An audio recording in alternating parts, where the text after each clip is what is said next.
నా మొగుడు సావు కావాలన్నదంట. ఈ ఏడుపులు, ఇంటి దగ్గర డోర్ నాక్ చేయడాలు, కొన్నిసార్లు అయితే ప్రమిళ వాయిస్ వినిపించేదంట. పిల్లలు దానికి రెస్పాండ్ అయ్యి మాట్లాడేటోళ్ళంట. ఎవరితో మాట్లాడుతుర్రో తెలియదు.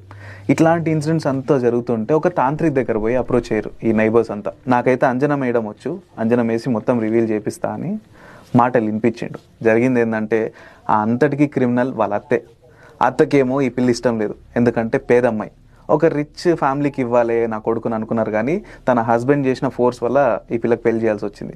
సరే అయింది, అయిపోయింది. ఈ పిల్లని అయితే సైడ్ చేసుకుందాం అని చెప్పి ఊరంతటి మధ్య ఆ పిల్లని చెడ్డ చేసి ఆ పిల్లని చంపేసి మొత్తం స్కెచ్ చేసారు. నిజానికి హస్బెండ్ దుబాయ్కి పోయిందే లేదు.